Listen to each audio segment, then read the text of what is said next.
আসসালামু আলাইকুম রহমতুল্লাহ। হাজির হলাম নতুন একটি নিয়োগ বিজ্ঞপ্তি সম্পর্কিত ভিডিও নিয়ে।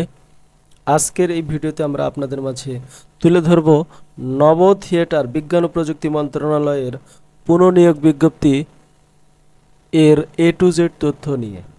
আর গত 16 সেপ্টেম্বর 2025 তারিখ প্রকাশ করা হয় নব থিয়েটারের নতুন এই নিয়োগ বিজ্ঞপ্তি, যেখানে সর্বমোট 7 ক্যাটাগরিতে 16টি শূন্য পদে জনবল নিয়োগ দেওয়া হবে বলে উল্লেখ করা হয়েছে। থাকছে আজকের এই ভিডিওতে A to Z বিস্তারিত আলোচনা, অর্থাৎ পদের নাম, পদসংখ্যা, শিক্ষাগত যোগ্যতা, আবেদন শুরু এবং শেষ, আবেদন করার অফিসিয়াল লিংক এবং পরীক্ষার ফি A to Z থাকবে আজকের এই ভিডিওতে। তবে মূল ভিডিওতে প্রবেশ করার পূর্বে এখনও আপনারা যারা আমাদের ইউটিউব চ্যানেলটি সাবস্ক্রাইব করেননি তারা অবশ্যই সাবস্ক্রাইব বাটনে ক্লিক করবেন এবং পাশে থাকা বেল আইকনটি অন করে দিবেন। তো চলুন শুরু করা যাক। আপনাদের সুবিধার্থে নব থিয়েটারের যে পুনঃনিয়োগ বিজ্ঞপ্তি প্রকাশ করা হয়েছে তার লিংক ভিডিও ডেসক্রিপশন বক্সে দিয়ে রাখবো, যেখানে ক্লিক করলে সরাসরি আপনারা ঠিক এরকম একটি ইন্টারফেসে এসে পৌঁছে যাবেন। দেখতে পাচ্ছেন বিজ্ঞান ও প্রযুক্তি মন্ত্রণালয়ের 5 ডিসেম্বর 2024 তারিখে প্রকাশিত বিজ্ঞপ্তির আলোকে পুনঃনিয়োগ বিজ্ঞপ্তি প্রকাশিত হয়েছে। এর জন্য সরাসরি জনবল নিয়োগের জন্য বাংলাদেশের প্রকৃত নাগরিকদের নিকট হতে অনলাইনে আবেদন আহ্বান করা যাচ্ছে। প্রথমে রয়েছে যে পদ, তা হলো টেকনিশিয়ান ইলেকট্রিক্যাল, স্থায়ী 1 জন এবং অস্থায়ী 1 জন, সর্বমোট 2 জনকে নিয়োগ দেওয়া হবে। 11তম গ্রেডের এই পদে বেতন রয়েছে 12,500 টাকা থেকে 30,230 টাকা। শিক্ষাগত যোগ্যতা হিসেবে উল্লেখ করা হয়েছে কোনো স্বীকৃত প্রতিষ্ঠান হতে ইলেকট্রিক্যাল ইঞ্জিনিয়ারিং বিষয়ে 3 বছর মেয়াদী 2য় শ্রেণীর ডিপ্লোমা সহ সংশ্লিষ্ট কাজে অনন্য 4 বছরের অভিজ্ঞতা। এরপরে রয়েছে কম্পিউটার অপারেটর। কম্পিউটার অপারেটর পদে স্থায়ী নিয়োগ দেওয়া হবে 2 জন এবং অস্থায়ীভাবে নিয়োগ দেওয়া হবে 1 জনকে। 13তম গ্রেডের এই পদে 11,000 টাকা থেকে 26,590 টাকা বেতন রয়েছে। শিক্ষাগত যোগ্যতা এবং অভিজ্ঞতা সম্পর্কে উল্লেখ করা হয়েছে কোনো স্বীকৃত প্রতিষ্ঠান হইতে বিজ্ঞান বিভাগে স্নাতক ডিগ্রি বা সমমানের ডিগ্রি। কম্পিউটার মুদ্রাক্ষরে প্রতি মিনিটে বাংলায় 25 শব্দ এবং ইংরেজিতে 30 শব্দের গতি থাকতে হবে। এরপর রয়েছে সেলার। স্থায়ী পদে নিয়োগ দেওয়া হবে 1 জনকে এবং অস্থায়ী পদে নিয়োগ দেওয়া হবে 1 জনকে। 13তম গ্রেডের এই পদে শিক্ষাগত যোগ্যতা হিসেবে উল্লেখ করা হয়েছে স্বীকৃত বিশ্ববিদ্যালয় হইতে বাণিজ্যে স্নাতক ডিগ্রি এবং কম্পিউটার পরিচালনায় সার্টিফিকেট সহ অনন্য 4 বছরের কর্ম অভিজ্ঞতা। এরপরে রয়েছে রাইড সিমুলেটর অপারেটর। অস্থায়ী পদে 1 জনকে নিয়োগ দেওয়া হবে। 14তম এই গ্রেডে 10,200 টাকা থেকে 24,680 টাকা বেতন, 1 জন নিয়োগ দেওয়া হবে। শিক্ষাগত যোগ্যতা স্বীকৃত প্রতিষ্ঠান হইতে ইলেকট্রিক্যাল বা ইলেকট্রনিক বা কম্পিউটার বিজ্ঞানে 2য় শ্রেণীর ডিপ্লোমা অথবা কোনো স্বীকৃত বিশ্ববিদ্যালয় হইতে বিজ্ঞানে স্নাতক ডিগ্রি এবং কম্পিউটার বিষয়ে প্রশিক্ষণপ্রাপ্ত সহ কম্পিউটার নিয়ন্ত্রিত যন্ত্রপাতি পরিচালনায় অন্য 1 বছরের কর্ম অভিজ্ঞতা থাকতে হবে। এরপর রয়েছে ডাটা এন্ট্রি অপারেটর। অস্থায়ী 1 জন নিয়োগ দেওয়া হবে। 16তম গ্রেডের এই পদে বেতন 9,300 টাকা থেকে 22,490 টাকা।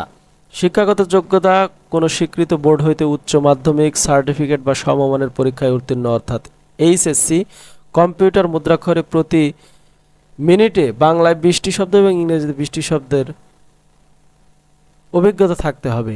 Ticket checker. অস্থায়ী পদে 1 জনকে নিয়োগ দেওয়া হবে। 16তম গ্রেডের এই পদের বেতন 9,300 টাকা থেকে 22,490 টাকা, 1 জন নিয়োগ দেওয়া হবে।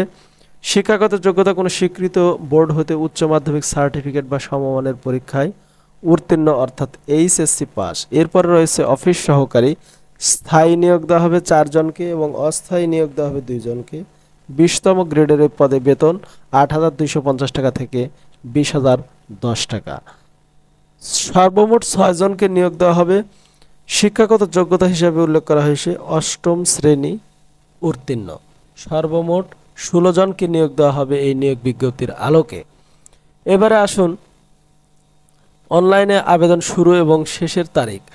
অনলাইনে আবেদন ফর্ম পূরণ এবং পরীক্ষার ফি জমাদান কার্যক্রমটি শুরু হবে 20 সেপ্টেম্বর 2025 তারিখ সকাল 10টা হতে এবং শেষ হবে 11 অক্টোবর 2025 তারিখ বিকাল 5 ঘটিকা পর্যন্ত। এই নির্দিষ্ট সময়ের মধ্যে কেবল যারা অনলাইনে আবেদন সাবমিট করবে কেবল তারাই পরবর্তীতে নিয়োগের জন্য লিখিত পরীক্ষা ভাইবা পরীক্ষায় উত্তীর্ণ হতে পারবে।